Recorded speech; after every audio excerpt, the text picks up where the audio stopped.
इसौरी नसीरपुर गांव है, जो उनका मूल गांव है, पैतृक गांव है। वहां के यादवों के ऊपर मुकदमे दर्ज कराए गए और आज वह व्यक्ति पता नहीं किस मुंह से वोट मांग रहा है। न कहीं गुंडाई है, न कहीं भ्रष्टाचार है। हाँ, सब गुंडा उंडा सब क्लियर यहाँ से हैं। जो है वो भी भाग जाएंगे। नमस्कार, मैं हूँ हिमांशु त्रिपाठी। आप देख रहे हैं द अर्थ न्यूज इंडिया। चर्चा विशेष के स्पेशल शो में आप सभी दर्शकों का स्वागत है। विधानसभा आलापुर, जनता यहाँ की आला है। और फिर हम आज एक बार दर्शकों को ये बताना चाहते हैं कि यहाँ का जीता हुआ प्रत्याशी जिस दल का होता है, जिस पार्टी का होता है, मुख्यमंत्री उसी पार्टी का बनाया जाता है। ये यहाँ का इतिहास रहा है। आलापुर विधानसभा में भारतीय जनता पार्टी का कन्फ्यूजन दूर हुआ, त्रिवेणी राम प्रत्याशी घोषित हुए, चर्चाएं कई उठी। उस पर त्रिवेणी राम का कल कटाक्ष भी आया, उनका जवाब भी आया। अनीता कमल को लेकर चर्चा का माहौल गर्म था, उस पर भी त्रिवेणी राम खुलकर बोले। आज हमारे साथ चर्चा विशेष में अभिषेक कन्नौजिया भारतीय जनता पार्टी के नेता हैं।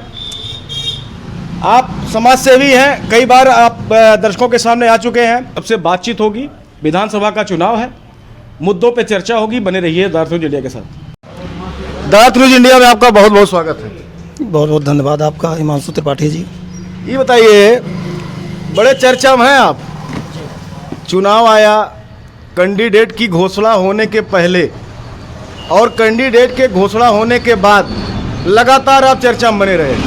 क्या कहते हैं जनता से? नहीं, वो तो चर्चा में तो लगातार समाज में जुड़े हैं, तो चर्चा तो होबे करेगी किसी न किसी मुद्दे को लेकर। बाकी भारतीय जनता पार्टी का सच्चा सिपाही हूँ और भारतीय जनता पार्टी के लिए काम करता रहूँगा जीवन भर। जब तक जिंदगी है तब तक भाजपा में रहूँगा। अच्छा, क्या कहते हैं, विधानसभा चुनाव को किस दृष्टि से देखते हैं? विधानसभा चुनाव की स्थिति साफ है। यहाँ भारतीय जनता पार्टी यहाँ चुनाव जीतेगी। हमारे पूर्व विधायक त्रिवेणी राम जी चुनाव यहाँ अधिक से अधिक मतों से जीतेंगे और जीत के हम लोग सत्ता में फिर माननीय मुख्यमंत्री योगी जी दोबारा मुख्यमंत्री उत्तर प्रदेश के बनेंगे। क्या मुद्दा रहेगा अब की बार विधानसभा चुनाव में? मुद्दा साफ है। न यहाँ आप देख सकते हैं पूरे यूपी में न कहीं गुंडाई है, न कहीं भ्रष्टाचार है, न कहीं कोई हत्या लूट डकैती, इस तरह के सारा माहौल पूरे उत्तर प्रदेश की जनता के सामने खुला है। कहीं कोई वो नहीं है, सारा जनता संतुष्ट है। सब को राशन पानी बिजली सब सही ढंग से मिल रहा है। रोड का भी काम चल ही रहा है, परमानेंट विकास भी हो रहा है।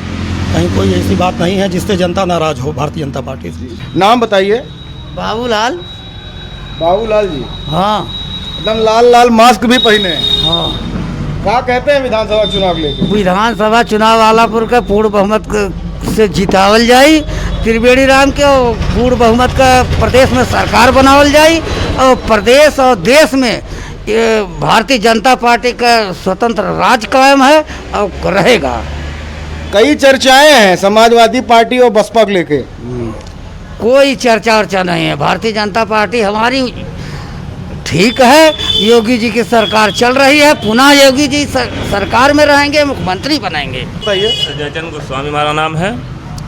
जयचंद गोस्वामी जी? जी जी। क्या कहते हैं, विधानसभा चुनाव मुद्दा क्या रहेगा आपके पास? मुद्दा कुछ नहीं, सब साफ है। योगी और मोदी का राज है। यहाँ गुंडा सब सफाई हो गया, राशन बिजली सब समय से आ रही है, कोई दिक्कत नहीं है। मतलब फिर से भाजपा सरकार बन रही है? आएगी, पूर्ण बहुमत में आएगी। हाँ, सब गुंडा उंडा सब क्लियर यहाँ से हैं। जो है वो भी भाग जाएंगे। हाँ, एकदम साफ है। आइए, प्रधान जी हैं, आपका द अर्थ न्यूज इंडिया में बहुत बहुत स्वागत है। स्वागत है। ये बताइए, ये मुस्कुराते बड़े अच्छे हैं और चेहरे पे चमक कहाँ से लेके आते हैं प्रधान जी, पहले ये बताइए। चमक जब आप लोग हैं, गांव हमारा वैसा, हमारे भाई लोग हैं, तो चमक रहेगा ही है। विधानसभा चुनाव को किस नजर से देखते हैं? बीजेपी जीतेगी। सर्वे ये कहता है आपका? हाँ, 100% बीजेपी जीती। अच्छा, मुद्दा क्या रहेगा? विकास। प्रधानी वाली बात नहीं, प्रधानी बात नहीं करो, विकास है योगी सरकार में। सारे गुंडाई खत्म हो गई। हर चीज एकदम अच्छा से, मतलब ऐसा आज तक कोई मुख्यमंत्री हुआ ही नहीं। फूल सबके ऊपर रहेगा। आपका द अर्थ न्यूज इंडिया में एक बार फिर बहुत बहुत स्वागत है। धन्यवाद। ये बताइए, ये तिगड़ी है, कुछ कहते हैं लोग बसपा भाजपा सपा तीनों की लड़ाई है। आरोप समाजवादी पार्टी लगाती है हमेशा भारतीय जनता पार्टी पे। बसपा कहीं ना कहीं कहती है कि हम दोनों की लड़ाई में सीट जीत जाएंगे। जनता में कहीं हमने लगातार सर्वे हम कर रहे हैं, लगातार एपिसोड्स कर रहे हैं, कुछ जनता कंफ्यूज भी मिली, उनको समझ में नहीं आ रहा उनको जाना किधर है। क्या आपका सर्वे क्या कहता है और उस चुनाव में होने वाला क्या है? चुनाव में बिल्कुल स्थिति साफ है। भारतीय जनता पार्टी के प्रत्याशी यहाँ से चुनाव जीतेंगे। सपा बसपा दूसरे नंबर के लिए, तीसरे नंबर के लिए यहाँ चुनाव लड़ रही है। और तीनों दलों ने जो कैंडिडेट दिए हैं उसमें से भारतीय जनता पार्टी ने अपने कर्मठी और शांत स्वभाव के व्यक्ति को टिकट दिया है, और जबकि समाजवादी पार्टी ने ऐसे व्यक्ति को टिकट दिया है, उसके टिकट देने के बाद उसका पुतला दहन उसके कार्यकर्ता कर रहे थे। टिकट मिलने के बाद पुतला दहन हो रहा था, और बहुजन समाज पार्टी ने बाहरी प्रत्याशी दिया है, और समाजवादी पार्टी ने जिस व्यक्ति को अपना उम्मीदवार बनाया है वह वर्ष 2012 में चुनाव हार चुका है, और वर्ष 2017 के चुनाव में तीसरे स्थान पर था, और अब फिर समाजवादी पार्टी में शामिल हो गया है। और समाजवादी पार्टी के कार्यकर्ताओं पर 1600 यादवों पर उसने फर्जी मुकदमे दर्ज करवाए थे, और उसके अलावा अन्य वर्ग के लोगों पर भी। आपको आप हमेशा बार बार ये कहते हैं, अपने आप की खबरें आपके द्वारा लिखी गई वायरल होती है, 1600 यादवों पे फर्जी मुकदमा त्रिभुवन दत्त ने कराया था जी। साक्ष्य आपके पास है? हाँ, साक्ष्य है। 3 मुकदमे मेरे ही ऊपर कराए हैं न्यायालय के जरिए, अपने कार्यकर्ताओं के जरिए। राजा सुल्तानपुर थाने में दर्ज करवाया है, आलापुर थाने में दर्ज करवाया है, बसखारी थाने में दर्ज करवाया है। मैं उसका प्रत्यक्ष प्रमाण हूँ।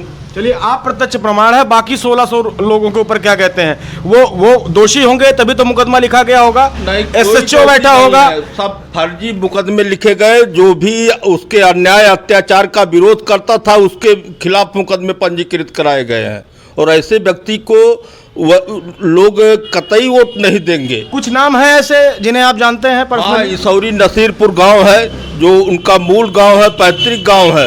वहां के यादवों के ऊपर मुकदमे दर्ज कराए गए।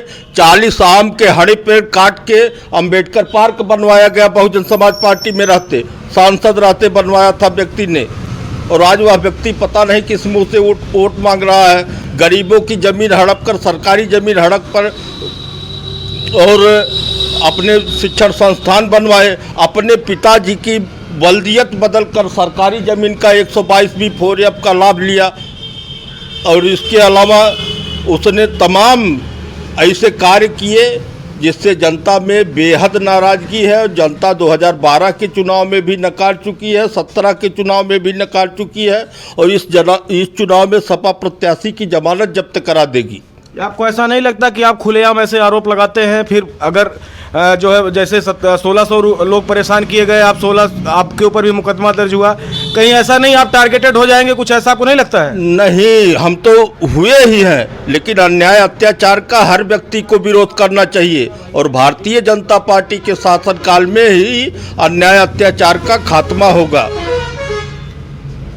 लेकिन जो हमने सर्वे किया, जो हमारे सामने तस्वीरें आती हैं, तस्वीरें एक आती हैं कि एक बहुत बड़ा जन समर्थन त्रिभुवन दत्त के साथ हमेशा घूमता है, फोटो और वीडियो वायरल होती है। कोई घूमता नहीं है, उसके 50 लोग हैं, वह झूठ बोलने की वह मशीनें पाल रखा है। उसके कहीं जाने से पहले वही 50 लोग उस मार्केट में पहुंचते हैं और उसका प्रोपोगंडा केवल हवा खड़ा करते हैं। बहुजन समाज पार्टी में रहते वह व्यक्ति खुद को बहन जी का करीबी बताता था, समाजवादी पार्टी में आ गया तो माननीय अखिलेश जी का करीबी बताता है।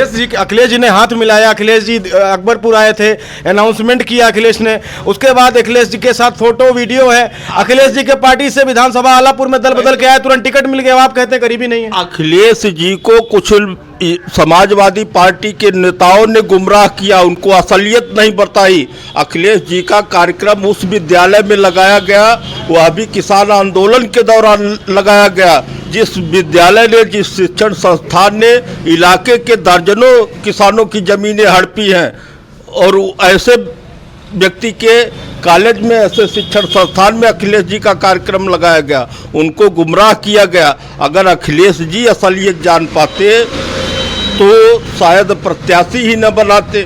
चलिए, आरोप लगाना एक अलग की बात है। भारतीय जनता पार्टी सत्ता में रही, क्या अगर ऐसे आरोपी आपके पास हैं, आपके विधानसभा में हैं और राजनीति से जुड़े हुए आगामी प्रत्याशी आपके विपक्ष में ही खड़े हो सकते हैं, तो कार्रवाई क्यों नहीं करवा पाई बीजेपी अभी? कार्रवाई बीजेपी ने शुरू कराया। ये बहुजन समाज पार्टी के शासनकाल से मामला चल रहा है। कार्रवाई बीजेपी ने शुरू कराया। विजिलेंस जांच सौंपी गई और विजिलेंस टीम ने 26 जनवरी को त्रिभुवन दत्त को आय से अधिक संपत्ति, सरकारी ज़मीनों पर कब्जा करने, गरीबों की निजी भूमि पर कब्जा करने, आदि जलाशय की भूमि पर कब्जा करने, नहर विभाग की भूमि पर कब्जा करने का दोषी पाया है और कार्रवाई की अनुमति के लिए शासन को अपनी रिपोर्ट भेज दी है। शीघ्र कार्रवाई होगी, जैसे ही अनुमति मिल जाएगी शासन शीघ्र कार्रवाई हो जाएगी। चलिए, हम फिर लौट के अपने सवाल पे आते हैं।